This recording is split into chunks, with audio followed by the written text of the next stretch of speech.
بس اتنا سا کہوں گا کہ جس کسی انسان کو اس کی روح کے ذریعے بلانا ہو تو اس کے لیے صرف یہ عمل آپ پڑھ لیں۔ وہ جس کسی حال میں بھی، جہاں کہیں بھی، اور دنیا کے جس کسی کونے میں بھی چھپا ہوا بیٹھا بھی ہوگا، موکل اسے گھسیٹتے ہوئے آپ کے پاس لا پٹکیں گے۔ یہاں روح کے ذریعے کا مطلب یہ کہ اس کے اندر سے ہی آواز آئے گی کہ آپ کو فلاں شخص بلا رہا ہے اور آپ کو اس کے پاس حاضر ہونا چاہیے، اور آپ کو اس کے پاس حاضر ہونا ہی پڑے گا۔ وہ اس فرمان کی نافرمانی نہیں کر سکے گا۔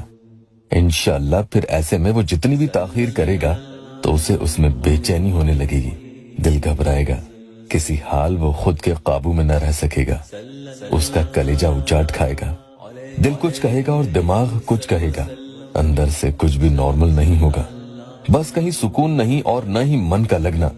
ایسی عجیب طبیعت اس میں ہونے لگتی ہے۔ قل هو اللہ احد اللہ الصمد کا یہ وظیفہ ہے، اور اس عمل کے موکل جب اپنے مقام سے اس کے مقام تک پہنچ جاتے ہیں، اور اس میں سیکنڈز بھی زیادہ لگتے ہیں، یعنی جب بھی آپ یہ حکم دو گے کہ اے فلاں شخص حاضر ہو جاؤ، تو پھر مجال ہے کسی مخلوق کی کہ وہ ان موکل کو اللہ کے حکم کو پورا کرنے میں روک دے۔ پھر جیسا آپ انہیں کہتے ہو وہ آپ کے حکم کی تعمیل کر کے ہی دم لیں گے، آپ کے بھی مسئلے حل ہوں گے۔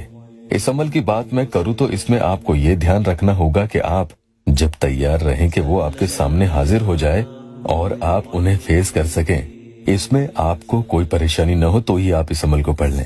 اور ہاں، کہیں ایسا نہ ہو کہ عمل کرنے کے بعد آپ فون کو ادھر ادھر کہیں رکھ دیں اور ان کا فون بجتا رہے اور آپ اٹھائیں نہ، کیونکہ ہو سکتا ہے کہ اگر وہ ایک بار فون کرنے کی کوشش بھی کرے گا تو بار بار نہ بھی کرے، اور کئی بار سامنے والا آپ کے شہر کا نہیں ہوتا تو ضروری نہیں ہے کہ وہ آپ کے سامنے حاضر ہو، وہ آپ کو فون یا میسج بھی کر سکتا ہے، تو آپ کو کال ریسیو کر لینا چاہیے۔ کہیں کال مس ہوا تو بات نہیں بن پائے گی، لیکن کال اٹھا کر بھی آپ ان کے کسی بات کے لیے پیچھے نہیں پڑیں گے کہ کہیں آپ فون اٹھاتے ہی کہہ دیں کہ بتاؤ مجھ سے کب شادی کرو گے۔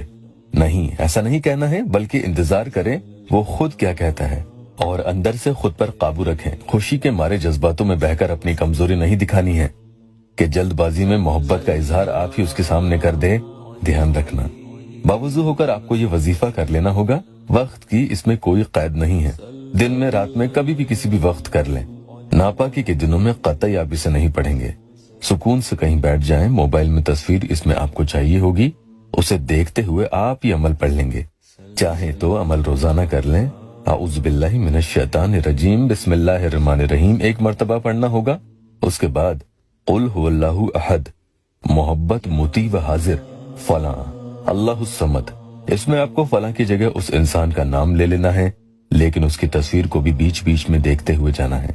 مطیع یعنی آپ کا فرما بردار بن بیٹھے گا اور اپنی روح اور جسم کے ساتھ آپ کے سامنے کھڑا ہوگا۔ اس طرح سے آپ کو 41 ٹائمز یعنی 41 مرتبہ یہ پڑھ لینا ہوگا، اور اس کے بعد اللہ سے خوب دعا بھی کرنی ہے۔